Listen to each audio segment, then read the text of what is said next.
Hey, what's going on, beautiful jellyfish? It's Tracy. Thanks so much for taking a little bit of time in your day to hang out with me. I really appreciate it. In today's video, I'm just gonna be like major princess vibes here and basically just chat about things I want in Magic, things I want out of like sets and stuff. So just prepared to be like, Tracy, you're a princess, and I mean, you're not wrong.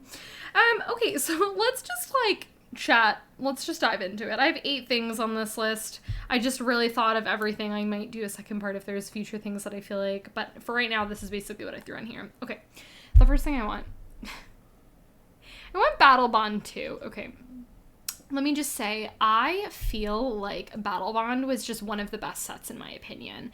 I think the fact that it was a set all about having a partner with someone and having that be like a dual set, where I feel like Magic is a lot of times seen as like this independent thing, like you're playing, against other people. The fact that Battle Bond was all about like teamwork, loved it. Reprints, loved it. Great new cards, great cards that were already existed that were reprints. Like overall, I truthfully just think Battle Bond was one of Wizards' best sets ever. And every time people are like, did you hear about the new? And I'm like, is it Battle Bond 2? Like, if you know me in real life, I just will not stop talking about Battle Bond 2. Like, I know it's not happening next year. Maybe the year after that. Honestly, Battle Bond 2. I'm high hopes for Battle Bond 2. Okay.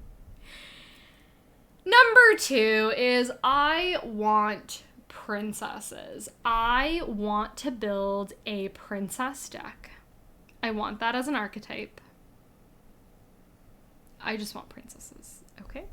Thanks for coming to my TED Talk. Number 3! I feel so spoiled. I want this.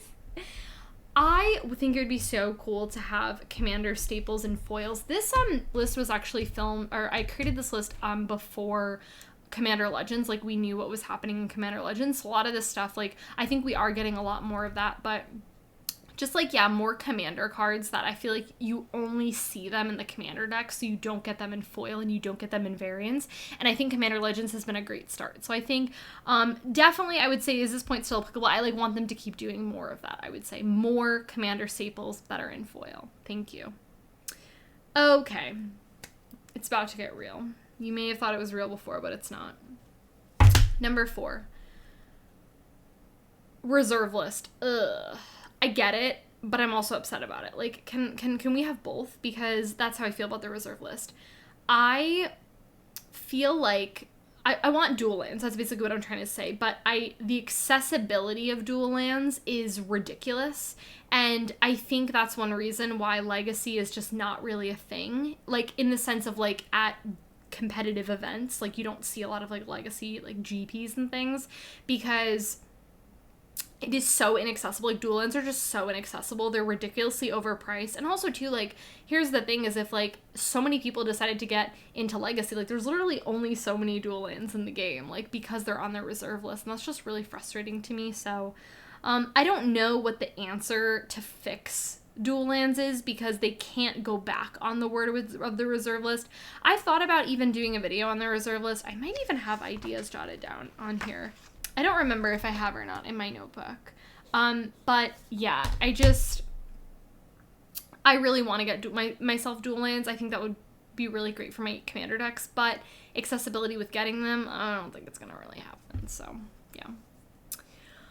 Okay, let's hop into number 5. And this kind of actually lends itself, I would say, into number 4, but just like overall, I would say accessibility in cards. I really am all about more people getting accessibility in cards. Like, I don't like it when there's cards that are just like $100 for truthfully no reason. Like, I'm all about reprints. I'm all about people getting access to cards, and truthfully for myself, but also for other people. Like, even when there's cards that are being reprinted, and even if it's a card that I don't personally need, I'm like, oh my gosh, great, but that's a really expensive card, so I'm so happy for other people. So I would just say overall, like, being aware of getting cards and making it so, like, cards are just not as expensive, because the game, I think, should be accessible for more people.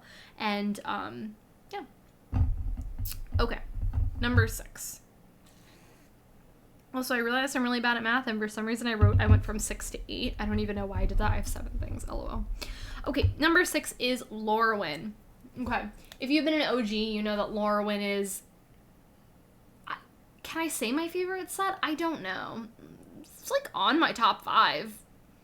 Maybe even like my top 2. I love Lorwyn. I feel like Lorwyn was just such a well-crafted set.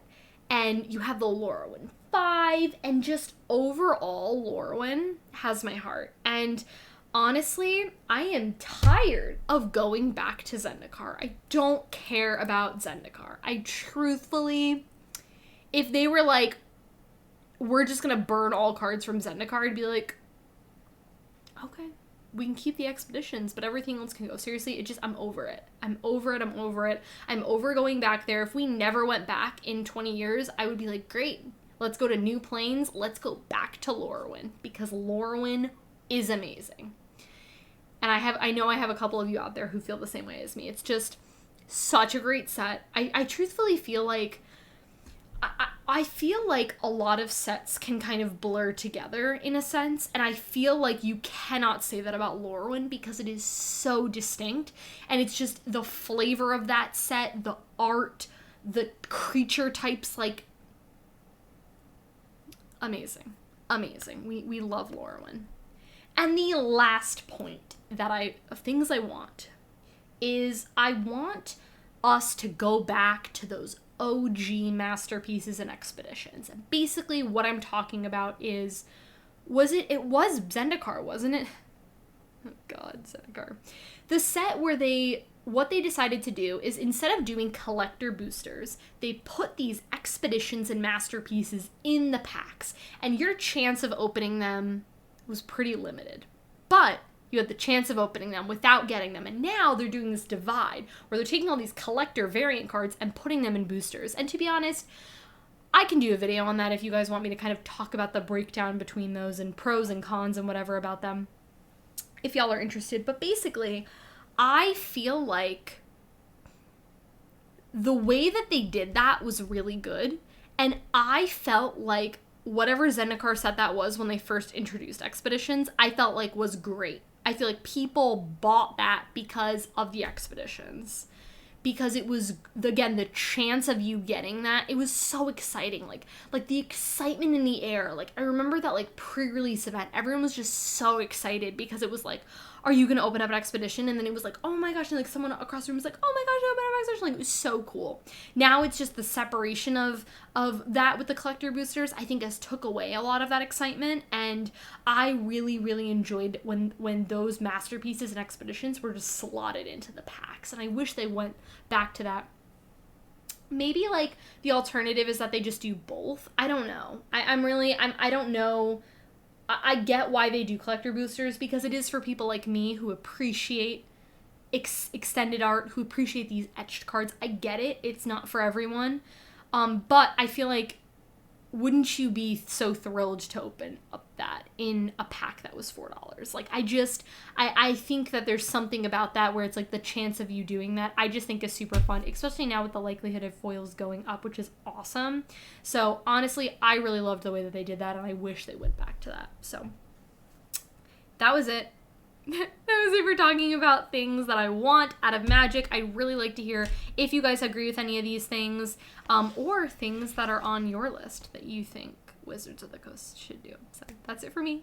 Like this video if you enjoyed it, subscribe to my channel if you're not already, and I'll catch you guys in my next one.